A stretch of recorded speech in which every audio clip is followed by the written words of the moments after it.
My radio 580 AM ਸੁਣ ਰਹੇ ਅਤੇ ਸੋਸ਼ਲ ਮੀਡੀਆ ਤੇ ਸਾਨੂੰ ਦੇਖ ਰਹੇ ਸਾਰੇ ਹੀ ਦਰਸ਼ਕਾਂ ਅਤੇ ਸਰੋਤਿਆਂ ਨੂੰ ਬਹੁਤ-ਬਹੁਤ ਪਿਆਰ ਭਰੀ ਸਤਿ ਸ਼੍ਰੀ ਅਕਾਲ। ਮੈਂ ਰਾਜਪ੍ਰਾਣ ਲੈ ਕੇ ਹਾਜ਼ਰ ਹਾਂ ਇੱਕ ਵਿਸ਼ੇਸ਼ ਗੱਲਬਾਤ। ਜਿਵੇਂ ਕਿ ਤੁਸੀਂ ਸਾਰੇ ਜਾਣਦੇ ਹੀ ਹੋ ਕਿ ਕੈਲਗਰੀ ਸ਼ਹਿਰ ਦੇ ਵਿੱਚ ਹੁਣ ਜਿਹੜੀਆਂ ਸਿਟੀ ਦੀਆਂ ਮਿਊਨਿਸਪਲ ਵੋਟਾਂ ਚੱਲ ਰਹੀਆਂ ਨੇ ਤੇ ਉਹਨਾਂ ਵੋਟਾਂ ਦੇ ਵਿੱਚ ਬਹੁਤ ਸਾਰੇ ਉਮੀਦਵਾਰ ਆ ਜਿਹੜੇ ਖੜੇ ਨੇ ਤੇ ਵਾਰਡ 5 ਦੀ ਜਿਹੜੀ ਫਾਈਟ ਆ ਉਹ ਬਹੁਤ ਜ਼ਿਆਦਾ ਕਹਿ ਲਓ ਵੀ ਪਚੀਦਾ ਕਹਿ ਸਕਦੇ ਆ। ਤੇ ਸਾਡੇ ਨਾਲ ਵਾਰਡ 5 ਦੇ ਵਿੱਚੋਂ ਅੱਜ ਸਟੈਨ ਸੰਧੂ ਜੀ ਸਾਡੇ ਨਾਲ ਸ਼ਾਮਲ ਨੇ ਗੱਲਬਾਤ ਲਈ ਤੇ ਉਹ ਜਿਹੜੇ ਹੈਗੇ ਨੇ ਆਪਣਾ ਕੌਂਸਲਰ ਵਾਸਤੇ ਖੜੇ ਨੇ ਤੇ ਆਪਾਂ ਉਹਨਾਂ ਦੇ ਨਾਲ ਗੱਲਬਾਤ ਕਰਦੇ ਹਾਂ। ਸਟੈਨ ਸੰਧੂ ਜੀ ਤੁਹਾਡਾ ਸਵਾਗਤ ਹੈ ਜੀ ਸਾਡੇ ਵੱਲੋਂ ਬਹੁਤ-ਬਹੁਤ ਪਿਆਰ ਭਰੀ ਸਤਿ ਸ਼੍ਰੀ ਅਕਾਲ। ਥੈਂਕ ਯੂ ਰਾਜ ਜੀ, ਪਿਆਰ ਭਰੀ ਸਤਿ ਸ਼੍ਰੀ ਅਕਾਲ। ਸਾਰੇ ਲਿਸਨਰਾਂ ਨੂੰ ਵੀ ਪਿਆਰ ਭਰੀ ਸਤਿ ਸ਼੍ਰੀ ਅਕਾਲ। ਅਸਲਾਮ ਅਲੈਕਮ, ਯਾਦੀ ਮਦਦ, ਨਮਸਕਾਰ ਜੀ। ਸਟੈਨ ਜੀ ਸਭ ਤੋਂ ਪਹਿਲਾਂ ਤਾਂ ਤੁਹਾਡਾ ਨਾਮ ਸਟੈਨ ਇੱਕ ਗੋਰੇ ਦਾ ਨਾਂ ਆ, ਤੁਹਾਡਾ ਅਸਲੀ ਨਾਂ ਕੀ ਆ ਤਾਂ ਕਿ ਸਰੋਤੇ ਜਿਹੜੇ ਤੁਹਾਨੂੰ ਸੁਣ ਰਹੇ ਨੇ ਉਹ ਇਹ ਨਾ ਸਮਝਣ ਕਿ ਅਸੀਂ ਇੱਕ ਗੋਰੇ ਮੁੰਡੇ ਨੂੰ ਵੋਟ ਪਾ ਰਹੇ ਹਾਂ ਜਾਂ ਅਸੀਂ ਪੰਜਾਬੀ ਨੂੰ ਵੋਟ ਪਾ ਰਹੇ ਹਾਂ। ਪਹਿਲਾਂ ਉਹਨਾਂ ਨੂੰ ਅਸਲੀ ਨਾਂ ਤੁਹਾਡਾ ਪਤਾ ਹੋਣਾ ਚਾਹੀਦਾ ਕਿ ਸਾਡਾ ਇਹ ਜਿਹੜਾ ਨੌਜਵਾਨ ਆ ਇਹਦਾ ਅਸਲੀ ਨਾਂ ਕੀ ਹੈ। ਸਾਡਾ ਨਾਂ ਹੈਗਾ ਸਤਿੰਦਰ ਸਿੰਘ ਸੰਧੂ ਜੀ। ਕਿਹੜੇ ਜਗ੍ਹਾ ਤੋਂ ਪਿੱਛੋਂ ਪੰਜਾਬ ਤੋਂ ਕਿਹੜੀ ਜਗ੍ਹਾ ਨੂੰ ਬਿਲੋਂਗ ਕਰਦੇ ਹੋ? ਸਾਡਾ ਡਿਸਟ੍ਰਿਕਟ ਹੈਗਾ ਮੋਗਾ ਤੇ ਪਿੰਡ ਹੈਗਾ ਸਮਾਧ ਭਾਈ। ਸਮਾਧ ਭਾਈ, ਠੀਕ ਹੈ ਜੀ। ਸੋ ਸਟੈਨ ਸੰਧੂ ਜੀ ਕੈਲਗਰੀ ਸ਼ਹਿਰ ਦੇ ਵਿੱਚ ਕਾਉਂਸਲਰ ਦੇ ਉਹਦੇ ਵਾਸਤੇ ਖੜੇ ਨੇ ਤੇ ਆਪਾਂ ਉਹਨਾਂ ਦੇ ਨਾਲ ਅਗਲੀਆਂ ਜਿਹੜੀਆਂ ਕਾਉਂਸਲਰ ਦੇ ਵਿੱਚ ਜਿਹੜੀ ਡਿਊਟੀ ਆ ਬਹੁਤ ਜ਼ਿਆਦਾ ਸਖਤ ਆ ਤੇ ਉਹਨਾਂ ਦੇ ਬਾਰੇ ਆਪਾਂ ਗੱਲਬਾਤ ਕਰਾਂਗੇ ਅੱਜ ਖੁੱਲ੍ਹ ਕੇ ਕਿ ਕੀ ਕੁਝ ਇਹ ਕਰਨਾ ਚਾਹੁੰਦੇ ਨੇ। ਸਭ ਤੋਂ ਪਹਿਲਾਂ ਤਾਂ ਤੁਸੀਂ ਡਿਸਾਈਡ ਕਿਵੇਂ ਕੀਤਾ ਕਿ ਮੈਨੂੰ ਵੋਟਾਂ ਦੇ ਵਿੱਚ ਖੜਾ ਹੋਣਾ ਚਾਹੀਦਾ ਤੇ ਐਜ਼ ਅ ਕਾਉਂਸਲਰ ਸਿਟੀ ਨੂੰ ਸਰਵ ਕਰਨਾ ਚਾਹੀਦਾ, ਕਿਵੇਂ ਤੁਸੀਂ ਇਹ ਜਿਹੜਾ ਯੋਜਨਾ ਬਣਾਈ? ਇਹ ਬਹੁਤ ਵਧੀਆ ਕੁਐਸਚਨ ਆ। ਦੇਖੋ, ਇਹ ਜਿਹੜੀ ਇਲੈਕਸ਼ਨ ਆ ਰਹੀ ਆ ਅਕਤੂਬਰ 18 ਨੂੰ, ਸਭ ਤੋਂ ਇੰਪੋਰਟੈਂਟ ਇਲੈਕਸ਼ਨ ਆ ਕੈਲਗਰੀ ਦੀ ਹਿਸਟਰੀ ਦੇ ਵਿੱਚ। ਬਿਲਕੁਲ। ਆਪਣੀ ਜਿਹੜੀ ਪੋਸਟ ਪੈਂਡੈਮਿਕ ਰਿਕਵਰੀ ਆ ਨਾਰਥ ਈਸਟ ਕੈਲਗਰੀ ਦਾ, ਜਿੰਨਾ ਵੀ ਅਸੀਂ ਪਿਛਲੇ 4 ਸਾਲਾਂ ਦੇ ਵਿੱਚ ਵੀ ਕਾਫੀ ਸਪੌਟਲਾਈਟ ਲਾਈ ਆ ਨਾਰਥ ਈਸਟ ਕੈਲਗਰੀ ਦੇ ਵਿੱਚ, ਪਰ ਕਾਫੀ ਪਹਿਲਾਂ ਤੋਂ ਨੈਗਲੈਕਟ ਹੁੰਦੀ ਸੀਗੀ। ਸੋ ਜਿਹੜੇ ਕੰਮ ਅਸੀਂ ਸ਼ੁਰੂ ਕੀਤੇ ਆ ਉਹਦਾ ਵੀ ਮੈਨੂੰ ਇਦਾਂ ਹੀ ਵੀ ਆਪਾਂ ਫਿਨਿਸ਼ ਕਰੀਏ ਤੇ ਜਿਹੜੇ ਖਲੇ ਕੰਨ ਵਾਲੇ ਆ ਉਹ ਆਪਾਂ ਸ਼ੁਰੂ ਕਰੀਏ। ਸੋ ਕਾਫੀ ਲੋਕਾਂ ਨੇ ਕਮਿਊਨਿਟੀ ਦੇ ਵਿੱਚ, ਜਿਹੜੇ ਕਮਿਊਨਿਟੀ ਲੀਡਰ ਆ, ਕਮਿਊਨਿਟੀ ਐਸੋਸੀਏਸ਼ਨਾਂ ਦੇ ਵਿੱਚ, ਹੋਰ ਰੈਜ਼ੀਡੈਂਟ ਹੁੰਦੇ ਆ, ਕਾਫੀ ਲੋਕਾਂ ਦੇ ਫੋਨ ਹੁੰਦੇ ਸੀਗੇ ਮੈਨੂੰ ਤੇ ਉਹ ਕਹਿੰਦੇ Stan you have to do this with us, please ਸਾਡੇ ਨਾਲ ਖੜ ਕੇ move north east Calgary forward। ਤੇ ਮੈਨੂੰ ਤਾਂ ਇਦਾਂ ਹੀ ਸੀਗਾ ਜਿਹੜੀ ਆਪਣਾ ਫਿਊਚਰ ਆਪਣੇ ਯੂਥ ਆ ਉਹਨਾਂ ਲਈ ਜਿਹੜੀ ਆਪਾਂ ਫਿਊਚਰ ਬਣਾਉਣੀ ਆ ਵਧੀਆ ਬਣਾ ਸਕੇ ਤੇ ਜਿਹੜੀ ਲੀਡਰਸ਼ਿਪ ਦੇ ਐਕਸਪੀਰੀਅੰਸ ਮੇਰੀ ਬਣੀ ਆ ਪਿਛਲੇ 4 ਸਾਲਾਂ ਦੇ ਵਿੱਚ, ਪਹਿਲੇ ਦਿਨ ਤੋਂ ਹੀ ਆਪਾਂ ਜਿਹੜੇ ਕੰਮ ਕਰਨ ਵਾਲੇ ਆ ਪਹਿਲੇ ਦਿਨ ਤੋਂ ਹੀ ਕਰਨ ਲੱਗ ਜਾਂਦੇ ਜੀ। ਜਿਵੇਂ ਤੁਸੀਂ ਦੱਸਿਆ ਕਿ ਤੁਹਾਡੀ ਲੀਡਰਸ਼ਿਪ ਪਿਛਲੇ ਜਿਹੜੇ ਕੁਝ ਸਾਲਾਂ ਤੋਂ ਬਣੀ ਆ, ਤੁਸੀਂ ਆਪਣਾ ਬੈਕਗ੍ਰਾਉਂਡ ਵੀ ਦੱਸੋ ਕਿ ਤੁਸੀਂ ਕਿਹੜੇ ਬਿਜ਼ਨਸ ਦੇ ਵਿੱਚ ਹੋ, ਕੀ ਕੰਮ ਕਰਦੇ ਹੋ, ਕਿਹੜੇ ਫੀਲਡ ਨੂੰ ਬਿਲੋਂਗ ਕਰਦੇ ਹੋ? ਠੀਕ ਹੈ ਜੀ, ਮੇਰਾ ਐਕਸਪੀਰੀਅੰਸ ਯੂਨੀਵਰਸਿਟੀ ਆਫ ਕੈਲਗਰੀ ਮੈਂ ਪੜ੍ਹਿਆ, ਐਕਚੁਅਰੀਅਲ ਸਾਇੰਸ ਡਿਗਰੀ ਮੈਂ BSc ਕੀਤੀ ਆ। ਇਹਦੇ ਕਾਫੀ ਡਿਸਪਲਿਨ ਆ ਜਾਂਦੇ ਆ ਇਹਦੇ ਇੱਕ ਡਿਸਪਲਿਨ ਦੇ ਵਿੱਚ। So mathematics, risk management, accounting, finance ਤੇ ਇਕਨੋਮਿਕਸ। ਸੋ ਇਹ ਮੇਰਾ ਐਕਸਪੀਰੀਅੰਸ ਆ। ਮੇਰਾ ਕਾਰਪੋਰੇਟ ਵਰਲਡ ਦੇ ਵਿੱਚ ਵੀ ਮੈਂ 2010 ਤੋਂ 2017 ਤੱਕ ਕਾਰਪੋਰੇਟ ਪੋਜੀਸ਼ਨਾਂ ਕਾਫੀ ਕੀਤੀਆਂ, ਸੀਨੀਅਰ ਲੈਵਲ ਪੋਜੀਸ਼ਨਾਂ।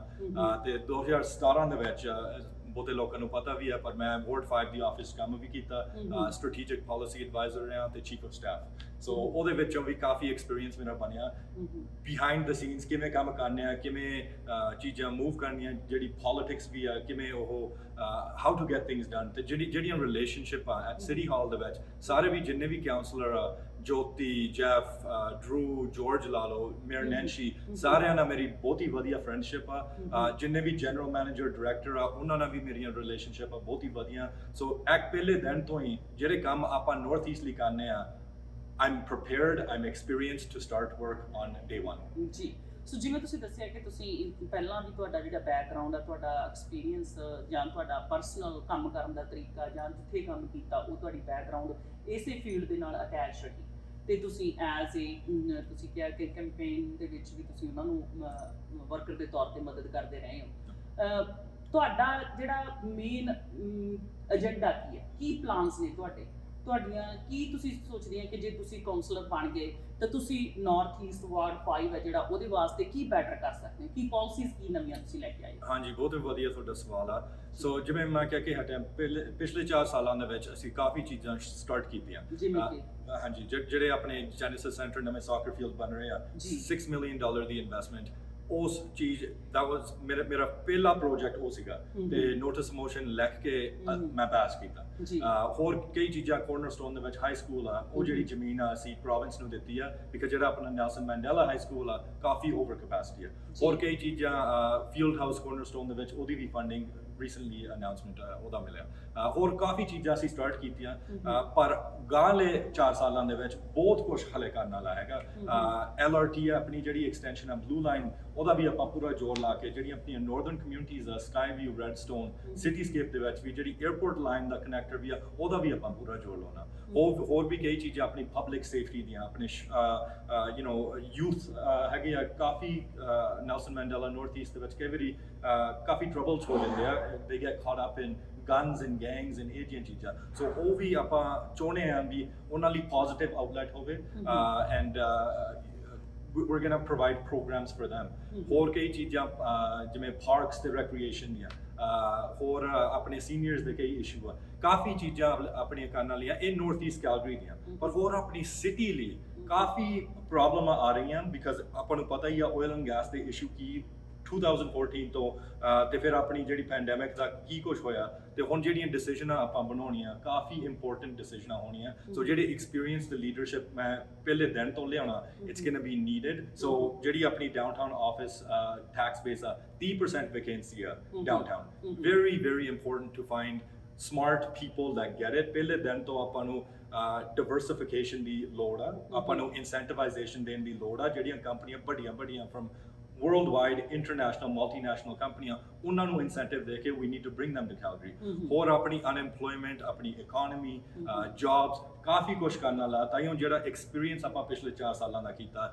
ਇਹ ਪਹਿਲੇ ਦਿਨ ਤੋਂ ਹੀ ਆਪਾਂ we're going to start using it ਤੇ benefit ਹੋਊਗਾ ਸਾਰੀ ਨਾਰਥ ਈਸਟ ਕਮਿਊਨਿਟੀ ਲਈ ਵੀ ਪਰ ਸਾਰੇ ਕੈਲਗਰੀ ਲਈ ਵੀ ਬਿਕਾਜ਼ ਜਿਹੜਾ ਕਾਉਂਸਲਰ ਹੁੰਦਾ ਕੱਲਾ ਆਪਾਂ ਵੋਟਾਂ ਨਾਰਥ ਈਸਟ ਲਈ ਨਹੀਂ ਪਾਉਂਦੇ ਪਰ ਸਾਰੀ ਸ਼ਹਿਰ ਲਈ ਪਾਉਂਦੇ ਆ ਸੋ that's why ਮੈਂ ਆਪਣਾ ਨਾਮ ਮੂਰੇ ਕੀਤਾ ਜੀ ਜਿਵੇਂ ਤੁਸੀਂ ਗੱਲ ਕੀਤੀ ਆਇਲ ਐਂਡ ਗੈਸ ਦੀ 2009 ਤੋਂ ਲੈ ਕੇ ਜਿਹੜੀ ਅਲਬਰਟਾ ਦੀ ਕੈਲਗਰੀ ਦੀ ਆਪਾਂ ਗੱਲ ਨਹੀਂ ਕਰਾਂਗੇ ਆਲ ਓਵਰ ਅਲਬਰਟਾ ਦੀ ਇਕਨੋਮੀ ਜਿਹੜੀ ਸਫਰ ਕਰ ਰਹੀ ਹੈ 2014 ਚ ਥੋੜਾ ਜਿਹਾ ਮਾਰਕੀਟ ਹਿੱਲੀ ਸੀ ਪਰ ਉਸ ਤੋਂ ਬਾਅਦ ਦੁਬਾਰਾ ਫਿਰ ਅਸੀਂ ਉਸੇ ਸਿਚੁਏਸ਼ਨ ਦੇ ਵਿੱਚ ਹੈਗੇ ਆ ਸਟਿਲ ਅਸੀਂ ਸਟਰਗਲ ਕਰ ਰਹੇ ਹਾਂ ਹਾਊਸਿੰਗ ਪ੍ਰਾਈਸਸ ਥੋੜੀਆਂ ਹਾਈ ਨੇ ਤੇ ਦੂਸਰੀ ਚੀਜ਼ ਜੇ ਆਪਾਂ ਦੇਖੀਏ ਕਿ ਜਿਹੜੇ ਘਰ ਬਣ ਰਹੇ ਨੇ ਹਜ਼ਾਰਾਂ ਦੀ ਗਿਣਤੀ ਦੇ ਵਿੱਚ ਘਰ ਬਣ ਰਹੇ ਨੇ ਪਰ ਅਸੀਂ ਇਕੱਲੇ ਆਇਲ ਐਂਡ ਗੈਸ ਤੇ ਹੀ ਡਿਪੈਂਡ ਕਰਦੇ ਹਾਂ ਲੋਕ ਬਾਹਰੋਂ ਉਹਨਾਂ ਘਰਾਂ ਦੇ ਵਿੱਚ ਆ ਕੇ ਕਿਉਂ ਰਹਿਣਗੇ ਜਦੋਂ ਕਿ ਇੱਥੇ ਜੌਬਸ ਹੈ ਨਹੀਂ ਜੇ ਦੇਖਿਆ ਜਾਵੇ ਅਸੀਂ ਇਕੱਲੇ ਗੈਸ ਤੇ ਡਿਪੈਂਡ ਕਰਦੇ ਹਾਂ ਆਇਲ ਤੇ ਡਿਪੈਂਡ ਕਰਦੇ ਹਾਂ ਕਿਉਂ ਨਹੀਂ ਅਸੀਂ ਅਲਬਰਟਾ ਦੇ ਵਿੱਚ ਨਵੀਆਂ ਇੰਡਸਟਰੀਜ਼ ਲਾਉਂਦੇ ਜਿਵੇਂ ਤੁਸੀਂ ਜ਼ਿਕਰ ਕੀਤਾ ਕਿਸ ਤਰ੍ਹਾਂ ਦੀਆਂ ਇੰਡਸਟਰੀਜ਼ ਤੁਸੀਂ ਸੋਚ ਰਹੇ ਹੋ ਕਿ ਅਸੀਂ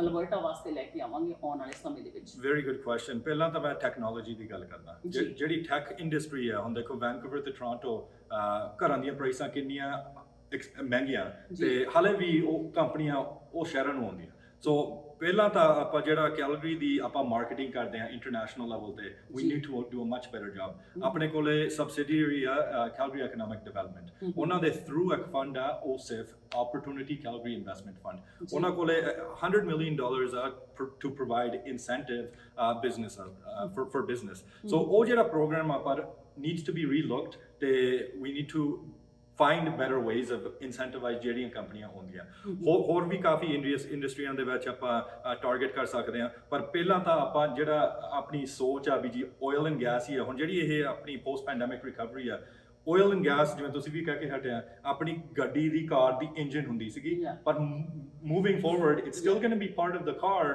but it's going to be maybe a different part so we need to reinvent ourselves ਜਿਹੜੀ ਆਪਣੀ ਸਿਟੀ ਆ ਆਪਾਂ ਕਾਫੀ ਯੰਗ ਸਿਟੀ ਆ ਕਾਫੀ ਸਮਾਰਟ ਸਿਟੀ ਆ so ਜਿਹੜੇ ਸਾਰੇ ਸਟੇਕਹੋਲਡਰ ਆ business community private community non profit all residents and community members come to the table ਤੇ ਸਾਰੇ ਨਾਲ ਗੱਲਬਾਤ ਕਰਕੇ ਜਿਹੜੀ ਸਟ੍ਰੈਟਜੀ ਆ ਆਪਾਂ ਮੂਰੇ ਕਰੀਏ so that ਆਪਣੀ ਜਿਹੜੀ future economy ਆ it can come roaring back for our future ਜਿਵੇਂ ਤੁਸੀਂ ਜ਼ਿਕਰ ਕੀਤਾ ਹੈਗਾ ਕਿ ਆਇਲ ਐਂਡ ਗੈਸ ਅਸੀਂ ਜਿਹੜੇ ਅਲਬਰਟਾ ਆ ਇਕੱਲਾ ਡਿਪੈਂਡ ਉਸੇ ਤੇ ਕਰਦਾ ਹੈ ਇਸੇ ਕਰਕੇ ਹੀ ਅਸੀਂ ਸਫਰ ਕਰਦੇ ਹਾਂ ਪਰ ਜੇ ਹੁਣ ਸਪੋਜ਼ ਕਰੋ ਕਿ ਆਉਣ ਵਾਲੇ ਸਮੇਂ ਦੇ ਵਿੱਚ ਜਿਸ ਤਰ੍ਹਾਂ ਹੁਣ ਜਿਹੜੀ ਚੇਂਜਸ ਆ ਰਹੀਆਂ ਨੇ ਬੈਟਰੀ ਤੇ ਜਿਹੜੀਆਂ ਗੱਡੀਆਂ ਨੇ ਜਿਹੜੀਆਂ ਆ ਰਹੀਆਂ ਨੇ ਨਵੀਆਂ ਇਲੈਕਟ੍ਰਿਕ ਸਿਸਟਮ ਤੇ ਉਹ ਜਿਹੜੀਆਂ ਗੱਡੀਆਂ ਆਉਣ ਵਾਲੇ 10 ਸਾਲਾਂ 'ਚ ਜਾਂ 15 ਸਾਲਾਂ 'ਚ ਤਕਰੀਬਨ ਕਹਿ ਲਓ ਕਿ ਆਲਮੋਸਟ 50% ਲੋਕਾਂ ਕੋਲੇ ਤਾਂ ਹੋਣਗੀਆਂ ਫਿਰ ਜੇ ਅਸੀਂ ਹਜੇ ਵੀ ਗੈਸ ਐਂਡ ਆਇਲ ਦੇ ਮਗਰ ਹੀ ਪਏ ਹੋਏ ਆ ਤਾਂ ਮੈਨੂੰ ਨਹੀਂ ਲੱਗਦਾ ਕਿ ਅਲਬਰਟਾ ਦਾ ਫਿਊਚਰ ਬਾਹਲਾ ਬ੍ਰਾਈਟ ਹੋਊਗਾ।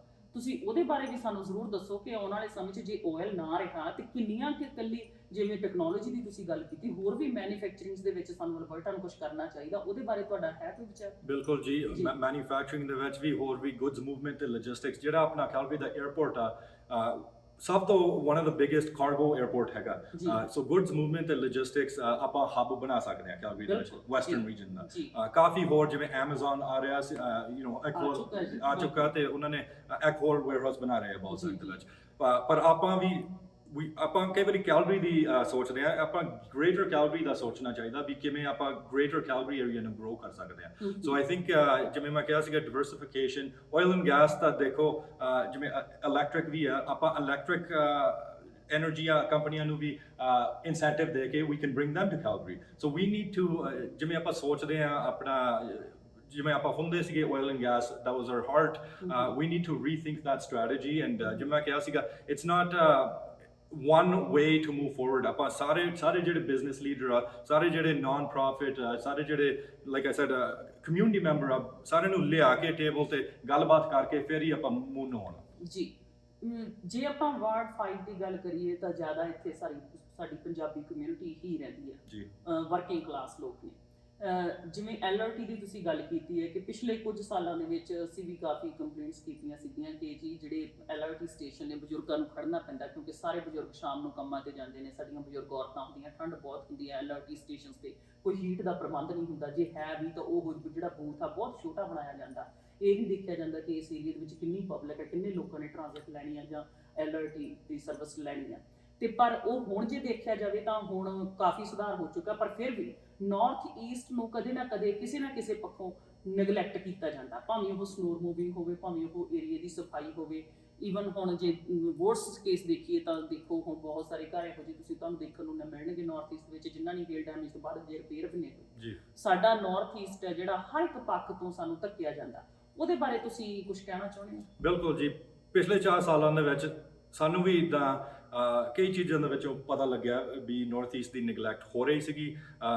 ਅੱਖਾਂ ਨਾਲ ਤਾਂ ਪਤਾ ਲੱਗ ਜਾਂਦਾ, ਪਰ ਜਦੋਂ ਸਿਟੀ ਹਾਲ ਜਾ ਕੇ ਦੇਖਦੇ ਆ, ਗੱਲਾਂ ਕਰਦੇ ਆ, ਉਹ ਵੀ ਜਿਹੜੇ ਆਪਣੇ ਸੀਨੀਅਰ ਡਾਇਰੈਕਟਰ ਆ, ਜਨਰਲ ਮੈਨੇਜਰ ਆ, ਸਿਟੀ ਐਡਮਿਨਿਸਟ੍ਰੇਸ਼ਨ ਦੇ ਸਾਰੇ ਸੀਨੀਅਰ ਸਟਾਫਰ ਆ, ਉਹਨਾਂ ਦਾ ਵੀ ਏਜੰਡਾ ਹੁੰਦਾ, ਉਹ ਵੀ ਕਾਫੀ ਪੋਲਿਟਿਕਸ ਖੇਡਦੇ ਆ। ਸੋ ਸਾਨੂੰ ਵੀ ਮੈਨੂੰ ਵੀ ਪਹਿਲੇ ਦਿਨੋਂ ਵੀ ਪਤਾ ਲੱਗ ਗਿਆ ਸੀਗਾ ਵੀ ਜਿਹੜਾ ਆਪਾਂ ਪੋਲਿਟਿਕਸ ਖੇਡਣਾ behind the scenes, we have to push our agenda for Northeast Calgary। So ਜਿਹੜਾ ਆਪਾਂ ਜੈਨੇਸਿਸ ਸੈਂਟਰ ਦੀ ਸੌਕਰ ਫੀਲਡ ਦੀ ਮੈਂ ਗੱਲ ਕਰਦਾ ਸੀਗਾ, ਆਪਣੇ Northeast Calgary ਦੇ ਵਿੱਚ ਸਾਰੇ ਕੈਲਗਰੀ ਦੇ ਵਿੱਚ ਐਕਚੁਅਲੀ 78 ਸਭ ਤੋਂ ਵਧੀਆ ਸੌਕਰ ਫੀਲਡ ਬਣੇ ਆ, 0 ਆਪਣੇ Northeast Calgary ਦੇ ਵਿੱਚ ਸੀਗੇ। ਉਹ ਵੀ ਅਸੀਂ ਪ੍ਰੋਸੈਸ ਤੋਂ ਬਾਹਰ ਨਿਕਲ ਕੇ ਨੋਟਿਸ ਆਫ ਮੋਸ਼ਨ ਡਰਾਫਟ ਕਰਕੇ ਬਜਟ ਤੋਂ ਪਹਿਲਾਂ ਸੀਗਾ ਤੇ ਉਹ ਪਾਸ ਕੀਤਾ। $6 million ਇਨਵੈਸਟਮੈਂਟ ਉਹ ਮਿਲੀ ਸਾਨੂੰ। ਉਹ ਜਿਹੜੇ ਨਵੇਂ ਸਾਰੋ ਰਿਜ ਦੇ ਵਿੱਚ ਹੋਰ ਐਥਲੈਟਿਕ ਫੀਲਡ ਬਣ ਰਹੇ ਆ, ਉਹ ਵੀ ਬਹੁਤ ਹੀ ਵਧੀਆ ਚੀਜ਼ ਆ ਆਪਣੀ ਕਮਿਊਨਿਟੀ ਲਈ। 4 ਹੋਰ ਵੱਡੇ ਇਹ ਜਿਹੇ ਸੌਕਰ ਫੀਲਡ ਬਣੂਗੇ ਹੋਰ। ਪਰ ਜਿਵੇਂ ਤੁਸੀਂ ਕਹਿ ਕੇ ਹਟਿਆ, ਹਲੇ ਕਾਫੀ ਚੀਜ਼ਾਂ ਦੇ ਕੰਮ ਕਰਨ ਵਾਲੇ ਆ, ਪਰ ਜਿਹੜੇ ਅਸੀਂ ਮੋਮੈਂਟਮ ਬਣਾਈ ਆ, ਜਿਹੜੇ ਕੰਮ ਕਰਨ ਲੱਗੇ ਆ, ਤਾਂ ਹੀ ਉਹ ਮੈਨੂੰ ਲੱਗਦਾ ਜਿਹੜੀ ਐਕਸਪੀਰੀਅੰਸ ਮੇਰੀ ਬਣ ਚੁੱਕੀ ਪਹਿਲੇ ਦਿਨ ਤੋਂ ਹੀ। ਹੁਣ ਜਿਵੇਂ ਤੁਸੀਂ ਬੱਸ ਸ਼ੈਲਟਰਾਂ ਦੀ ਗੱਲ ਕੀਤੀ ਆ, ਹੋਰ ਕਈ ਚੀਜ਼ਾਂ ਦੇ ਵਿੱਚ ਆਪਣੀ ਕਮਿਊਨਿਟੀ ਦੇ ਵਿੱਚ ਨੈਗਲੈਕਟ ਹੁੰਦੀ ਹੈ, ਸਨੋ ਰਿਮੂਵਲ, ਹੋਰ ਕਈ ਚੀਜ਼ਾਂ ਦੇ ਵਿੱਚ ਪਹਿਲੇ ਦਿਨ ਤੋਂ ਹੀ ਮੈਨੂੰ ਮੇਰੇ ਆਪ ਨੋਟਿਸ ਕਈ ਬਣੇ ਪਏ ਆ, ਬਿਕਾਜ਼ ਐਕਸਪੀਰੀਅੰਸ ਬਣਿਆ ਪਿਆ। ਪਹਿਲੇ ਦਿਨ ਤੋਂ October 19 ਤੋਂ ਹੀ ਆਪਾਂ ਕਮਿਊਨਿਟੀ ਦੇ ਨਾਲ, ਕਮਿਊਨਿਟੀ ਦੀ ਆਵਾਜ਼ ਮੂਹਰੇ ਕਰਕੇ ਕਮਿਊਨਿਟੀ ਲਈ ਕੰਮ ਕਰਨ ਲੱਗ ਜਾਣਾ। ਸੋ ਜਿਹੜੀ ਉਹ ਨੈਗਲੈਕਟ ਆ, ਆਪਾਂ ਉਹ ਫਿਕਸ ਕਰਨੀ ਆ ਜਿੰਨਾ ਵੀ ਕਰ ਸਕਦੇ ਆ। ਤੇ ਮੈਨੂੰ ਤਾਂ ਇਦਾਂ ਹੀ ਆ, ਜਿਹੜੇ ਆਪਣੀ ਫਿਊਚਰ ਜਨਰੇਸ਼ਨ ਆ, ਉਹਨਾਂ ਲਈ ਆਪਾਂ ਮੈਂਟਰਸ਼ਿਪ ਓਪਰਚੁਨਿਟੀ ਬਣਾ ਕੇ, ਆਈਮ ਨਾਟ ਅ ਪੋਲੀਟੀਸ਼ੀਅਨ, ਮੈਂ ਤਾਂ ਇਦਾਂ ਹੀ ਚਾਹਣਾ ਵੀ 4 ਸਾਲ ਲਾ ਕੇ ਜਿੰਨੇ ਵੀ ਕੰਮ ਮਿਹਨਤ ਕਰ ਸਕਦੇ ਆ, ਜਿਹੜੇ ਫਿਊਚਰ ਲੀਡਰ ਆ ਉਹ ਵੀ ਆ ਕੇ ਉਹਨਾਂ ਨੂੰ ਬਟਾਨ ਜਿਹੜਾ ਪਾਸ ਕਰਨਾ, ਤੇ ਉਹ ਫਿਰ ਜਿਹੜੇ ਕੰਮ ਕਰਨ ਵਾਲੇ ਆ ਉਹ ਕਰੇ। ਇੱਕ ਕੁਐਸਚਨ ਹੋਰ, ਇੰਡੀਆ ਦੇ ਵਿੱਚ ਜਦੋਂ ਵੋਟਾਂ ਵਗੈਰਾ ਪੈਂਦੀਆਂ ਨੇ ਤੇ ਇੰਡੀਆ ਦੇ ਵਿੱਚ ਬੜਾ ਕਹਿੰਦੇ ਆ ਜੀ ਸ਼ਰਾਬ ਦੇ ਨਾਲ ਵੋਟਾਂ ਖਰੀਦ ਲਈਆਂ ਜਾਂਦੀਆਂ ਜੀ, ਸ਼ਰਾਬ ਪਿਆਈ ਜਾਂਦੀ ਹੈ, ਲੋਕਾਂ ਨੂੰ ਪੈਸੇ ਦਿੱਤੇ ਜਾਂਦੇ ਨੇ ਵੋਟਾਂ ਖਰੀਦਣ ਵਾਸਤੇ। ਤੁਹਾਨੂੰ ਵੀ ਲੱਗਦਾ ਕਿ ਥੋੜਾ ਜਿਹਾ ਇਹ ਚੀਜ਼ ਇੱਥੇ ਕੈਨੇਡਾ ਦੇ ਵਿੱਚ ਵੀ ਹੋ ਰਹੀ ਹੈ? ਚਲੋ ਪੈਸੇ ਨਹੀਂ ਦਿੰਦੇ ਆਪਾਂ, ਉਹ ਰਿਸ਼ਵਤ ਤਾਂ ਨਹੀਂ ਦੇ ਸਕਦੇ ਬਿਕੋਜ਼ ਇਹ ਤਾਂ ਇਲੀਗਲ ਆ, ਕ੍ਰਾਈਮ ਆ, ਪਰ ਤੁਹਾਨੂੰ ਲੱਗਦਾ ਕਿ ਇੱਥੇ ਕੈਲਗਰੀ ਦੇ ਵਿੱਚ ਬਾਕੀ ਜਿਹੜੇ ਖੜੇ ਨੇ ਇਸ ਵਕਤ ਵੋਟਾਂ ਦੇ ਵਿੱਚ, ਜਾਂ ਤੁਸੀਂ ਵੀ ਇਨਵੋਲਵ ਹੋ, ਇਸੇ ਤਰ੍ਹਾਂ ਦਾ ਕੰਮ ਇੱਥੇ ਵੀ ਚੱਲਦਾ ਕਿ ਸੱਦਿਆ ਜਾਵੇ ਜੀ, ਪਾਰਟੀਆਂ ਕੀਤੀਆਂ ਜਾਣ, ਬੰਦੇ ਉਹੀ ਹੁੰਦੇ ਨੇ, ਚਲੋ 1000 ਬੰਦਾ ਲਾ ਲਓ, ਸਾਡੀ ਕਮਿਊਨਿਟੀ ਦਾ ਜਿਹੜਾ ਸਾਡੀਆਂ ਕੰਪੇਨਸ ਤੇ ਆ ਕੇ ਬੈਠਦੇ ਨੇ, ਗੱਲਬਾਤ ਸੁਣਦੇ ਨੇ, ਉਹਨਾਂ ਦੇ ਵਿੱਚੋਂ 500 ਇੱਥੇ ਵੀ ਆ, 500 ਦੂਜੀ ਕੰਪੇਨ ਤੇ ਵੀ ਆ, ਫਿਰ ਤੀਜੀ ਤੇ ਵੀ ਆ, ਫਿਰ ਚੌਥੀ ਤੇ ਵੀ ਆ, ਸਾਰਿਆਂ ਦੇ ਦਫ਼ਤਰਾਂ ਦੇ ਵਿੱਚ ਉਹ ਲੋਕ ਜਾਂਦੇ ਨੇ। ਤੁਹਾਨੂੰ ਲੱਗਦਾ ਕਿ ਇਹ ਸਿਸਟਮ ਸਹੀ ਹੈ ਕਿ ਅਸੀਂ ਚਾਹ ਪਾਣੀ ਦਾ ਪ੍ਰਬੰਧ ਕਰਦੇ ਹਾਂ, ਫਿਰ ਸ਼ਰਾਬ ਦਾ ਪ੍ਰਬੰਧ ਕਰਦੇ ਹਾਂ, ਫਿਰ ਉਹਨਾਂ ਨੂੰ ਖਾਣ ਪੀਣ ਵਾਸਤੇ ਵੀ ਦਿੰਦੇ ਹਾਂ, ਫਿਰ ਲਾਲਚ ਦਿੰਦੇ ਹਾਂ, ਕਿ ਇਹ ਸਹੀ ਹੈ? ਸੋ ਦੇਖੋ ਜੀ, ਮੈਂ ਤਾਂ ਬੋਰਨ ਐਂਡ ਰੇਜ਼ਡ ਕੈਨੇਡੀਅਨ ਆ। ਜਿਹੜੇ ਪੋਲਿਟਿਕਸ ਇੰਡੀਆ ਵਾਲੇ ਆ, ਮੈਨੂੰ ਨਾ ਪਤਾ ਬਾਲਾ ਵੀ ਇੰਡੀਅਨ ਦਾ ਪੋਲਿਟਿਕਸ ਦੇ ਵਿੱਚ ਕੀ ਹੁੰਦਾ। ਮੈਨੂੰ ਤਾਂ ਇਹੀ ਆ, ਇਹ ਨਾਰਥ ਈਸਟ ਕਮਿਊਨਿਟੀ ਦਾ ਮੈਂ ਪ੍ਰੋਡਕਟ ਆ। ਇੱਥੋਂ ਦਾ ਮੈਂ ਪੜ੍ਹਿਆ, ਇੱਥੋਂ ਦਾ ਮੇਰੀ ਵਾਈਫ ਵੀ ਇੱਥੋਂ ਦੀ ਆ, ਯੂਨੀਵਰਸਿਟੀ ਆਫ ਕੈਲਗਰੀ ਮੈਂ ਪੜ੍ਹਿਆ। ਮੈਨੂੰ ਤਾਂ ਇਹੀ ਆ, ਜਿਹੜੀ ਕਮਿਊਨਿਟੀ ਨੇ ਮੈਨੂੰ ਇੰਨਾ ਕੁਝ ਦਿੱਤਾ, ਮੈਂ ਉਸ ਕਮਿਊਨਿਟੀ ਨੂੰ ਜਿੰਨਾ ਵੀ ਮੈਂ ਦੇ ਸਕਦਾ ਦੇਵਾਂ। ਸੋ ਜਿਹੜੇ ਪੋਲਿਟਿਕਸ ਆ, ਮੈਂ ਸਾਰਿਆਂ ਨੂੰ ਸਪੈਸ਼ਲੀ ਸਾਡੀ ਕੈਂਪੇਨ ਦੇ ਵਿੱਚ ਇਦਾਂ ਹੀ ਕਿਹਾ ਹੋਇਆ, ਅਸੀਂ ਪੋਜ਼ਿਟਿਵ ਕੈਂਪੇਨ ਰਨ ਕਰਨੀ ਹੈ, ਅਸੀਂ ਯੂਥਫੁਲ ਕੈਂਪੇਨ ਰਨ ਕਰਨੀ ਹੈ। ਕਾਫੀ ਹਾਈ ਸਕੂਲ ਦੇ ਵਿੱਚ, ਯੂਨੀਵਰਸਿਟੀ ਦੇ ਵਿੱਚ ਕਾਫੀ ਵੋਲੰਟੀਅਰ ਸਾਡੇ ਨਾਲ ਆ ਰਹੇ ਆ, ਬਿਕਾਜ਼ ਮੈਨੂੰ ਇਦਾਂ ਹੀ, ਜਿਵੇਂ ਮੈਂ ਕਹਿ ਕੇ ਹਟਿਆ, ਜਿਹੜੇ ਪੋਜ਼ਿਟਿਵ ਆਊਟਲੈਟ ਆ, ਜਿਹੜੇ ਮੈਂਟਰਿੰਗ ਓਪਰਚੁਨਿਟੀ ਆਪਾਂ ਦੇ ਸਕਦੇ ਹਾਂ ਟੂ ਆਰ ਫਿਊਚਰ ਜਨਰੇਸ਼ਨ, ਮੈਂ ਕਹਿੰਦਾ ਉਹ ਦੇ ਗਏ ਆਪਾਂ ਉਹਨਾਂ ਨੂੰ। ਤੇ ਜਿੰਨਾ ਵੀ ਆਪਾਂ ਮਿਹਨਤ ਕਰ ਸਕਦੇ ਹਾਂ ਆਪਣੀ ਕਮਿਊਨਿਟੀ ਲਈ, ਉਹਨਾਂ ਕਰੀਏ। ਸੋ ਜੇ ਮੈਂ ਜਿੱਤ ਗਿਆ, ਮੈਂ ਸਾਰੀ ਕਮਿਊਨਿਟੀ ਲਈ ਕੰਮ ਕਰਨਾ। ਜੇ ਹੋਰ ਕੋਈ, ਮੈਂ ਉਹਨਾਂ ਨਾਲ ਵੀ ਕੰਮ ਕਰਕੇ ਆਪਾਂ ਕਮਿਊਨਿਟੀ ਨੂੰ ਮੂਹਰੇ ਕਰਨਾ, ਬਿਕਾਜ਼ ਉਹ ਜਿਹੜਾ ਮੇਰਾ ਗੋਲ ਆ, ਇਹ ਕਮਿਊਨਿਟੀ ਦਾ ਗੋਲ ਆ, ਨਾਰਥ ਈਸਟ ਕੈਲਗਰੀ ਦਾ ਗੋਲ ਆ, ਵਾਰਡ 5 ਦਾ ਗੋਲ ਆ। ਇਹ ਸਟੈਂਡ ਦਾ ਨਹੀਂ ਏਜੰਡਾ, ਇਹ ਆਪਾਂ ਨਾਰਥ ਈਸਟ ਨੂੰ ਮੂਵ ਫਾਰਵਰਡ ਕਰਨਾ ਤੇ ਸਾਰਿਆਂ ਨਾਲ ਰਲ ਕੇ ਕਰਨਾ। ਸੋ ਮੈਨੂੰ ਇਹੀ ਆ, ਜਿਹੜੀ ਯੂਥ ਮੂਵਮੈਂਟ ਆ, ਆਪਾਂ ਮੂਵਮੈਂਟ ਬਣਾ ਕੇ let's move north east Calgary forward. ਹੁਣ ਜਿਵੇਂ ਤੁਸੀਂ ਡਰੱਗ ਦੀ ਗੱਲ ਕੀਤੀ, ਨੈਲਸਨ ਮੰਡੇਲਾ ਦੀ ਗੱਲ ਕੀਤੀ, ਇਕੱਲੇ ਉਹੀ ਸਕੂਲ ਨਹੀਂ, ਬਾਕੀ ਵੀ ਸਕੂਲਾਂ ਦੇ ਵਿੱਚ ਬਹੁਤ ਕੁਝ ਚੱਲ ਰਿਹਾ। ਬੱਚੇ ਆ ਜਿਹੜੇ, ਉਹਨਾਂ ਨੂੰ ਸਹੀ ਘਰਾਂ ਤੋਂ ਐਜੂਕੇਸ਼ਨ ਗਾਈਡੈਂਸ ਨਹੀਂ ਮਿਲਦੀ। ਐਜੂਕੇਸ਼ਨ ਤੇ ਚਲੋ ਖੈਰ ਸਕੂਲਾਂ ਨੇ ਦੇਣੀ ਹੁੰਦੀ ਹੈ, ਗਾਈਡੈਂਸ ਨਹੀਂ ਮਿਲਦੀ ਪੇਰੈਂਟਸ ਤੋਂ। ਪੇਰੈਂਟਸ ਇੰਨੇ ਬਿਜ਼ੀ ਨੇ ਆਪਣੀ ਲਾਈਫ ਦੇ ਵਿੱਚ, ਕਿਉਂਕਿ ਉਹਨਾਂ ਨੂੰ ਵੀ ਹੁੰਦਾ ਕਿ ਬ੍ਰੈਡ ਤੇ ਬਟਰ ਜਿਹੜਾ ਉਹ ਪ੍ਰੋਵਾਈਡ ਕਰਨ ਵਾਸਤੇ they are running back and fourth, but ਬੱਚੇ ਕਿਤੇ ਨਾ ਕਿਤੇ ਨੈਗਲੈਕਟ ਹੋ ਜਾਂਦੇ ਨੇ, ਉਹ ਫਿਰ ਗਲਤ ਐਕਟੀਵਿਟੀਜ਼ ਦੇ ਵਿੱਚ ਪੈਂਦੇ ਨੇ। ਨਾਰਥ ਈਸਟ ਦੇ ਵਿੱਚ ਜਿਵੇਂ ਦੇਖਿਆ ਜਾਂਦਾ ਕਿ ਹੁਣ ਇਕੱਲੇ ਨਾਰਥ ਈਸਟ ਨਹੀਂ, ਬਲਕਿ ਬਾਕੀ ਏਰੀਆ ਦੇ ਵਿੱਚ ਵੀ ਜਿਹੜੇ ਯੰਗ ਮੁੰਡੇ ਨੇ, ਉਹ ਡਰੱਗਸ ਦੇ ਵਿੱਚ ਬਹੁਤ ਆ ਰਹੇ ਨੇ, ਤੇ ਡਰੱਗਸ ਬਹੁਤ ਮਾਤਰਾ ਦੇ ਵਿੱਚ ਪੰਜਾਬੀਆਂ ਦੇ ਕੋਲੋਂ ਫੜੀ ਵੀ ਗਈ ਹੈ। ਤੇ ਖਾਸ ਕਰਕੇ ਜਦੋਂ ਕੈਲਗਰੀ ਦਾ ਨਾਮ ਆਉਂਦਾ ਤਾਂ ਦਿਲ ਬੜਾ ਦੁਖੀ ਹੁੰਦਾ। ਤੇ ਦੂਸਰਾ ਚੀਜ਼ ਇਹ ਵੀ ਹੈ ਕਿ ਜਿਹੜੀਆਂ ਔਰਤਾਂ ਨੇ, ਖਾਸ ਕਰਕੇ ਸਾਡੀ ਪੰਜਾਬੀ ਕਮਿਊਨਿਟੀ ਦੀਆਂ, ਉਹ ਬਹੁਤ ਸਫਰ ਕਰ ਰਹੀਆਂ। ਹਰਾਸਮੈਂਟ ਬਹੁਤ ਆ, ਵਾਇਲੈਂਸ ਬਹੁਤ ਆ। ਉਹਦੇ ਬਾਰੇ ਤੁਸੀਂ ਦੱਸੋ ਕਿ ਤੁਸੀਂ ਇਹ ਦੋ ਚੀਜ਼ਾਂ ਨੂੰ ਕਿਵੇਂ, ਤੁਸੀਂ ਜੇ ਤੁਸੀਂ ਚੁਣੇ ਗਏ ਤਾਂ ਤੁਸੀਂ ਕੀ ਕਰੋਗੇ ਇਹਨਾਂ ਦੀ ਰੋਕਥਾਮ ਵਾਸਤੇ? ਬਿਲਕੁਲ, ਇਹ ਬਹੁਤ ਵਧੀਆ ਕੁਐਸਚਨ ਆ। ਮੈਨੂੰ ਪੈਸ਼ਨ ਹੈਗਾ ਆਪਣੇ ਯੂਥ ਕਮਿਊਨਿਟੀ ਲਈ ਜੀ। ਛੋਟੇ ਹੁੰਦਾ ਤੋਂ ਮੈਂ ਸਪੋਰਟਸ ਖੇਡਣ ਲੱਗ ਗਿਆ ਸੀਗਾ। ਮਮ ਐਂਡ ਡੈਡ ਨੇ ਮੈਨੂੰ ਹਾਕੀ ਚ ਪਾਇਆ ਸੀਗਾ, ਬਾਸਕਟਬਾਲ ਮੈਂ ਖੇਡਦਾ ਹੁੰਦਾ ਸੀਗਾ, ਸੌਕਰ, ਜਿੰਨੇ ਵੀ ਸਪੋਰਟ, ਜਦੋਂ ਅਸੀਂ ਛੋਟੇ ਹੁੰਦੇ ਸੀਗੇ, ਬਾਈਕ ਚੱਕ ਕੇ ਅਸੀਂ ਤਾਂ ਖੇਡਣਾ ਹੀ ਸੀਗਾ। ਕਿਉਂਕਿ ਤੁਸੀਂ ਉਸ ਵਕਤ ਦਾ ਪ੍ਰੋਡਕਟ ਨਾ, ਜਦੋਂ ਕਿ ਕੰਪਿਊਟਰ ਹੈ ਨਹੀਂ ਸੀ। ਹੁਣ ਸਾਡੇ ਹੱਥਾਂ 'ਚ ਸੈੱਲ ਫੋਨ ਨੇ, ਬੱਚੇ ਸੈੱਲ ਫੋਨ ਤੇ ਬੈਠੇ ਨੇ, ਉਹ ਜਾਂਦੇ ਨਹੀਂ ਬਾਹਰ, ਖੇਡਦੇ ਨਹੀਂ। ਹਾਂਜੀ, ਸੋ ਮੈਨੂੰ ਵੀ ਜਿਹੜੇ ਇਹ ਪੋਜ਼ਿਟਿਵ ਆਊਟਲੈਟ ਆ, ਜਿਵੇਂ ਮੈਂ ਕਹਿੰਦਾ ਸੀਗਾ ਤੁਹਾਨੂੰ, ਆਪਣੀ ਜਿਹੜੀ ਯੂਥ ਕਮਿਊਨਿਟੀ ਲਈ ਆ, ਜਿਹੜੀ ਮੈਂਟਰਸ਼ਿਪ ਓਪਰਚੁਨਿਟੀ ਆ, ਅਸੀਂ ਬਾਸਕਟਬਾਲ ਦੇ ਵਿੱਚ ਵੀ ਕਾਫੀ ਹੈਲਪ ਕਰਦੇ ਆ, ਹਾਕੀ ਦੇ ਵਿੱਚ ਵੀ ਕਾਫੀ ਹੈਲਪ ਕਰਦੇ ਆ। ਪਰ ਜਿਵੇਂ ਨੈਲਸਨ ਮੰਡੇਲਾ ਜਿਹੜਾ ਹਾਈ ਸਕੂਲ ਬਣਿਆ, ਉਹਨਾਂ ਨੇ ਸਕੂਲ ਬਣਾ ਤਾਂ ਦਿੱਤਾ, ਪਰ ਜਿਮ ਨਹੀਂ ਬਣੀ ਸੀਗੀ ਉਹਦੇ ਵਿੱਚ। ਸੋ ਉਹ ਕਹਿੰਦੇ ਹੁੰਦੇ ਆ, ਬਿਟਵੀਨ 10 ਤੋਂ 6 ਦੇ ਵਿੱਚ ਇਹ ਮੌਕੇ ਦੇ ਵਿੱਚ ਹੁੰਦਾ ਆਪਣੇ ਫॉर ਆਰ ਯੂਥ ਓਪਰਚੁਨਿਟੀ ਉਹਨਾਂ ਦੀਆਂ ਹੁੰਦੀਆਂ। ਉਹ ਕੋਈ ਕੰਮ ਖਰਾਬ ਜਾਂ ਟਰਬਲ ਦੇ ਵਿੱਚ ਹੋ ਸਕਦੇ ਆ, ਬਿਕਾਜ਼ ਪੇਰੈਂਟਸ ਕਈ ਵਾਰੀ ਕੰਮ ਤੋਂ ਆਉਂਦੇ ਆ 5-6 ਵਜੇ, ਤੇ ਯੂਥ ਆਪਣੇ ਨਿਕਲਦੇ ਆ ਸਕੂਲ ਚੋਂ 3-4 ਵਜੇ। ਸੋ ਉਸ ਟਾਈਮ ਦੇ ਵਿੱਚ ਆਪਣੇ ਪ੍ਰੋਗਰਾਮ ਹੋਵੇ for our youth to make sure ਉਹਨਾਂ ਕੋਲ ਪੋਜ਼ਿਟਿਵ ਆਊਟਲੈਟ ਆ। ਬਟ ਨਾਟ ਓਨਲੀ ਦੈਟ, ਉਹਨਾਂ ਕੋਲ ਪੋਜ਼ਿਟਿਵ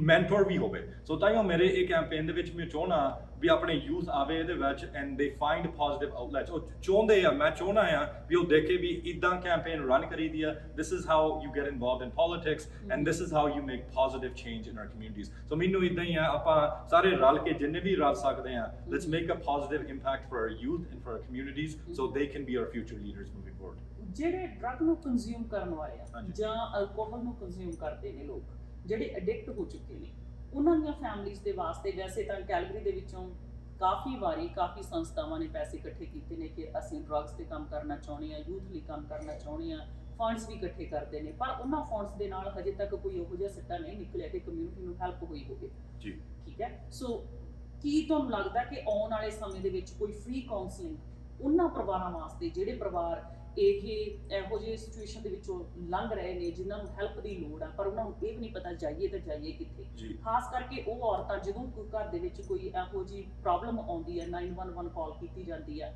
ਤਾਂ ਫਿਰ ਹੁੰਦਾ ਕਿ ਹੁਣ ਇਸ ਘਰ ਦੇ ਵਿੱਚ ਹਸਬੈਂਡ ਵਾਈਫ ਇਕੱਠੇ ਨਹੀਂ ਰਹਿ ਸਕਦੇ, ਬੱਚਿਆਂ ਨੂੰ ਜਾਂ ਮਾਂ ਨੂੰ ਬਾਹਰ ਜਾਣਾ ਪੈਂਦਾ ਘਰ ਚੋਂ, ਜਾਂ ਹਸਬੈਂਡ ਨੂੰ ਘਰ ਦੇ ਵਿੱਚੋਂ ਬਾਹਰ ਜਾਣਾ ਪੈਂਦਾ। ਪਰ ਕਈ ਸਿਚੁਏਸ਼ਨਸ ਇਹੋ ਜਿਹੀਆਂ ਹੁੰਦੀਆਂ ਕਿ ਔਰਤਾਂ ਨੂੰ ਬੱਚਿਆਂ ਦੇ ਨਾਲ ਘਰ ਦੇ ਵਿੱਚੋਂ ਬਾਹਰ ਨਿਕਲਣਾ ਪੈਂਦਾ, ਸ਼ੈਲਟਰ ਹੋਮਸ ਦੇ ਵਿੱਚ ਜਾਣਾ ਪੈਂਦਾ, ਜਾਂ ਬੱਚਿਆਂ ਨੂੰ ਇਕੱਲਿਆਂ ਨੂੰ ਮਾਂ-ਬਾਪ ਦਾ ਜੇ ਕਸੂਰ ਹੋਵੇ ਤਾਂ ਉਹਨਾਂ ਨੂੰ ਉਹਨਾਂ ਘਰਾਂ ਦੇ ਵਿੱਚ ਭੇਜਿਆ ਜਾਂਦਾ ਜਿੱਥੇ ਉਹਨਾਂ ਦੀ ਪਰਵਰਿਸ਼ ਹੋ ਸਕੇ। ਉਹ ਘਰ ਕੋਈ ਵੀ ਹੋ ਸਕਦਾ, ਕਿਸੇ ਵੀ ਕਮਿਊਨਿਟੀ ਦਾ ਉਹ ਘਰ ਹੋ ਸਕਦਾ। ਉਹ ਆਪਣੇ ਤਰੀਕੇ ਦੇ ਨਾਲ ਉਹਨਾਂ ਬੱਚਿਆਂ ਨੂੰ ਰੇਜ਼ ਕਰਦੇ ਨੇ, ਪੰਜਾਬੀ ਬੱਚਿਆਂ ਨੂੰ।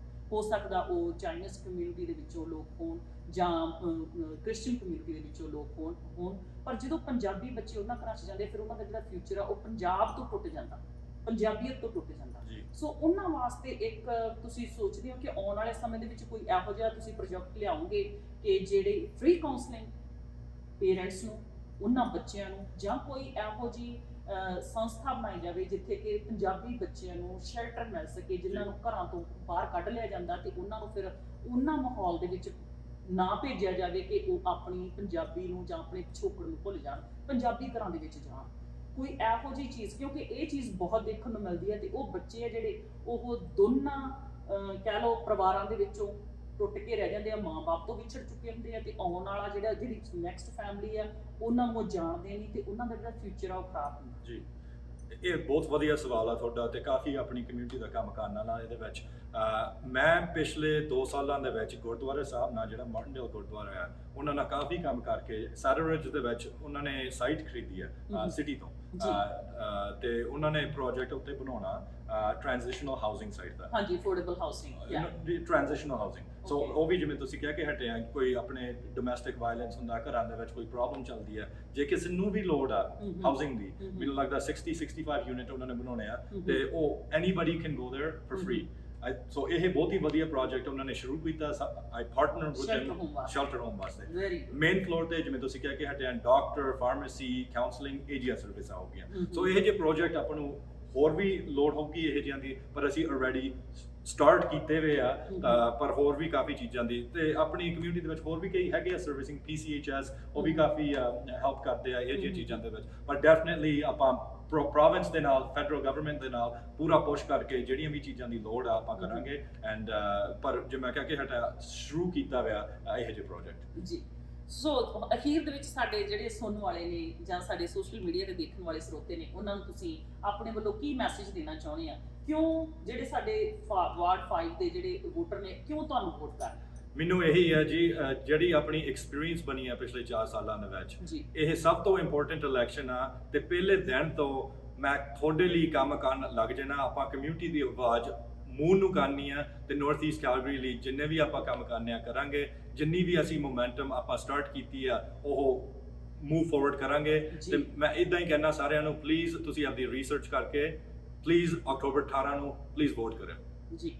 ਅਸੀਂ ਇੱਥੇ ਹੀ ਆਪ ਸਭ ਤੋਂ ਆਗਿਆ ਲਵਾਂਗੇ। ਤੇ ਸਟੈਨ ਜੀ, ਤੁਹਾਡਾ ਬਹੁਤ ਬਹੁਤ ਧੰਨਵਾਦ, ਤੁਸੀਂ ਸਮਾਂ ਕੱਢਿਆ, ਆਪਣੇ ਏਜੰਡੇ ਬਾਰੇ, ਆਪਣੇ ਪ੍ਰੋਗਰਾਮ ਦੇ ਬਾਰੇ ਦੱਸਿਆ ਕਿ ਤੁਸੀਂ ਆਉਣ ਵਾਲੇ ਸਮੇਂ ਦੇ ਵਿੱਚ ਕੀ ਕੀ ਤਬਦੀਲੀਆਂ ਕਰਨਾ ਚਾਹੁੰਦੇ ਆ, ਤੇ ਕਿਸ ਤਰ੍ਹਾਂ ਤੁਸੀਂ ਵਾਰਡ 5 ਦੇ ਜਿਹੜੇ ਲੋਕ ਨੇ, ਵੋਟਰਸ ਨੇ, ਉਹਨਾਂ ਦੀ ਹੈਲਪ ਕਰੋਗੇ।